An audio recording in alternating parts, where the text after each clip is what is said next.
A sharp gunshot shattered the tranquil Saturday morning, slicing through the suburban quiet like a knife through silk. Emily dropped to one knee, her hand instinctively reaching for the holster that wasn't there. She was off duty, VY sighting my sleepy neighborhood, dressed in faded jeans and a weathered FBI Academy hoodie, her dark hair pulled back in a loose ponytail. My heart lurched as I threw open the front door, the wood slamming against the frame. I stumbled onto the porch, breath catching at the sight across the lawn. Emily, my daughter, standing tall, unflinching, with a pistol aimed at her chest by a man whose face burned crimson with rage. It took a second to register Tom, the HOA's self-appointed security officer. A guy whose bravest moment was probably arguing over a parking spot, had drawn a gun on her. He had no idea she was an FBI tactical commander who could disarm him in a heartbeat without breaking a sweat. The morning had started so peacefully. Sunlight spilled over the neatly trimmed lawns, the air thick with the scent of fresh-cut grass and sizzling bacon from a neighbor's kitchen. Emily had pulled up in her black SUV, flashing that easy grin of hers as she tossed me a bag of donuts, the kind with too much glaze that she knew I loved. We'd been laughing, catching up after her latest mission, her boots scuffing the driveway as she parked just over a faded, visitor-only line, barely legible under years of wear. Nobody cared. Nobody except Tom. I heard the chaos before I saw it. Tom's high-pitched shouts cut through the calm, followed by the grating squeal of his battered HOA golf cart tearing down the street like he was chasing a bank robber. Emily hadn't even grabbed her coffee from the cup holder when he skidded to a stop, clutching a clipboard like it was a badge of honor. He went from petty bureaucrat to armed lunatic in seconds. "You can't park here!" he shrieked, spit flying, his chest puffed out like a cartoon VY lane. Emily leaned against her SUV, arms crossed, her voice cool as she asked, "Where's that rule posted?" Tom, caught off guard, stammered about unwritten policies, and demanded her ID. Emily, who'd stared down cartel leaders without blinking, gave him a half-smile and politely declined. That's when he lost it. His face went from red to volcanic, hands shaking as he yanked a pistol from his belt in a move so reckless it was almost comical if it weren't so terrifying. I froze on the porch, my mind a tangle of panic and instinct. Rush him? Yell? Call 911? Emily's subtle headshake stopped me cold. She had this. Tom ranted about citizen's arrest and HOA authority, sounding like a kid playing cop in his mom's basement. Neighbors peeked from their yards, some chuckling, thinking it was a prank, their phones already out to capture the spectacle.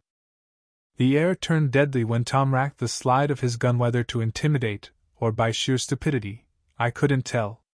Emily didn't flinch. Her stance softened, her voice steady as stone. "You sure you want to escalate this?" she asked, calm as if she were talking down a stray dog. Tom, drunk on his fleeting power, screamed for her to hit the ground. Emily's eyes flicked to the growing crowd, assessing, calculating. Slowly, she reached into her pocket.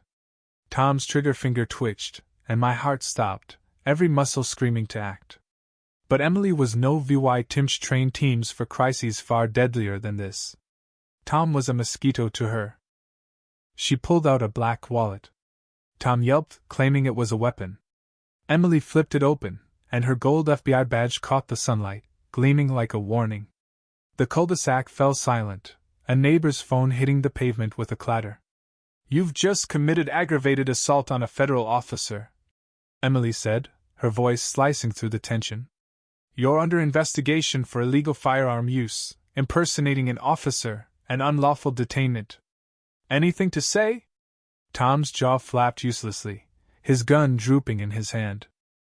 He mumbled about HOA authorization. But the crowd, once his cheering section now, filmed in stunned horror.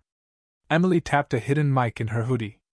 "Dispatch, Agent Emily Carter, badge 92741. Armed Indy VY duel threatening a federal officer. Request immediate backup." Tom's knees buckled, the gun slipping from his fingers to the grass. He collapsed, hands raised, blubbering apologies. Sirens wailed in the distance, closing in. Emily stood over him, a pillar of control, as I stepped off the porch, pride and relief flooding through me. Tom thought he could bully with a gun and a fake title. He didn't know he'd picked a fight with a woman who could end him without lifting a finger.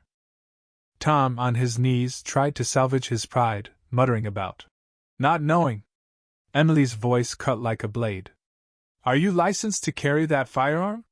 His excuses, Second Amendment, community protection, dodged the question. She watched, patient as a hawk, letting him squirm. Neighbors clustered, their whispers turning to glares. Tom, desperate, ordered the crowd to back off, claiming it was a private matter.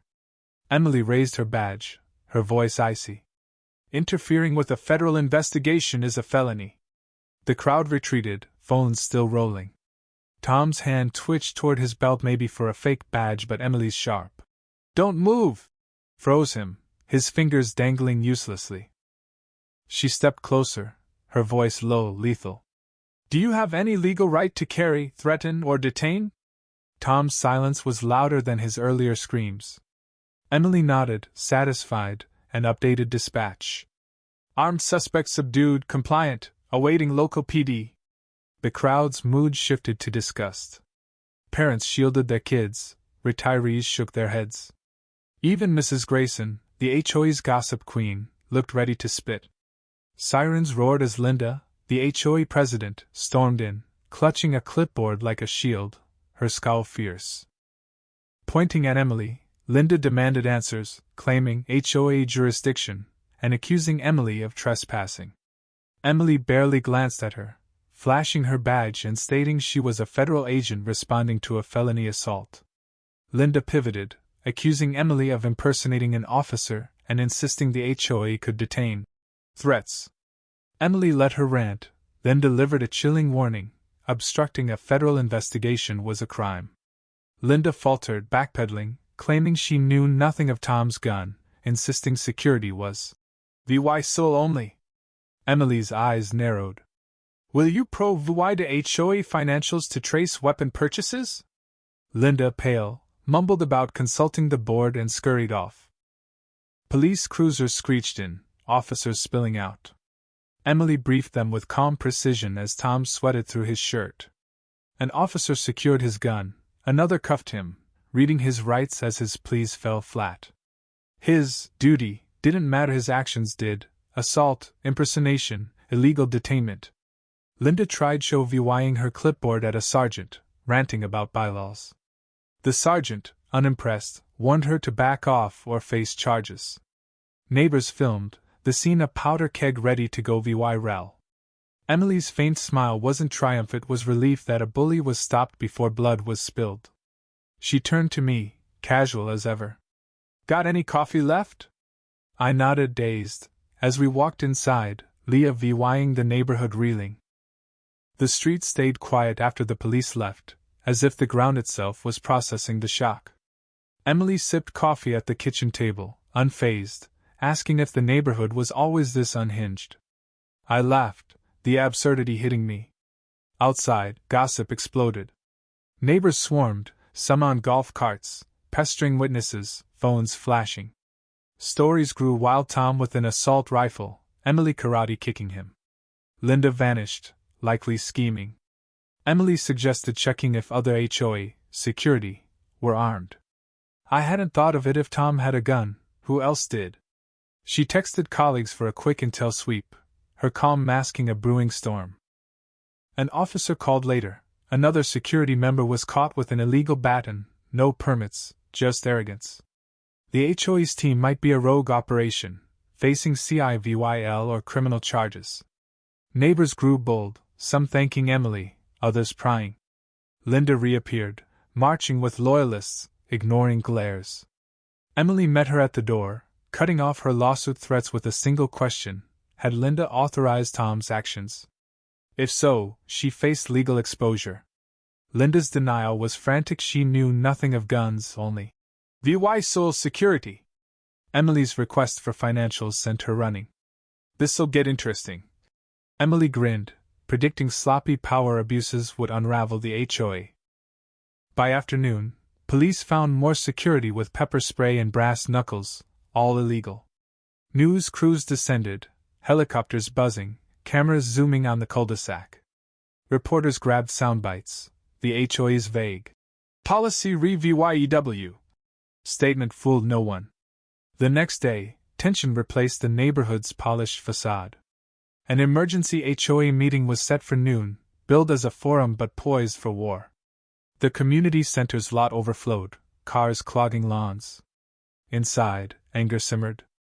Linda stood up front, flanked by nervous board members, her smile brittle.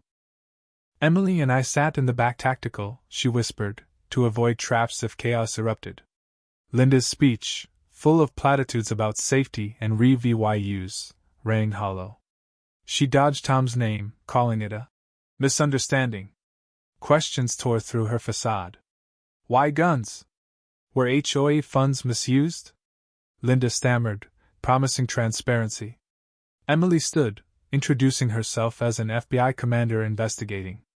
The room froze, phones up, board members flinching. She detailed confiscated weapons, misused funds, and a federal probe. Chaos erupted: shouts, demands for Linda's resignation, calls for financials. Linda accused Emily of lying, but Emily handed an officer a federal investigation notice, read aloud, crushing Linda's allies. Board members distanced themselves. One resigned on the spot. Linda's tearful plea fell flat. The crowd voted to suspend her and the board, forming an interim committee of volunteers. Emily declined to add VYC. Her work was done. Neighbors thanked Emily with cookies and handshakes. I watched, pride swelling. She dismantled the corrupt HOA without a shot, just calm and truth. As we walked home, she said, "Small battles matter, stopping bullies so justice thrives in everyday places." Days later, news spread, audits, IRS probes, Linda's resignation. Her house listed quietly. She fled amid a mocking teen parade. Tom faced trial, his trauma defense laughed off. The HOA rewrote rules transparently, disbanding security for volunteer watches. Kids played freely, neighbors talked openly, laughter replacing fear. Emily's name became a quiet legend, giving us courage.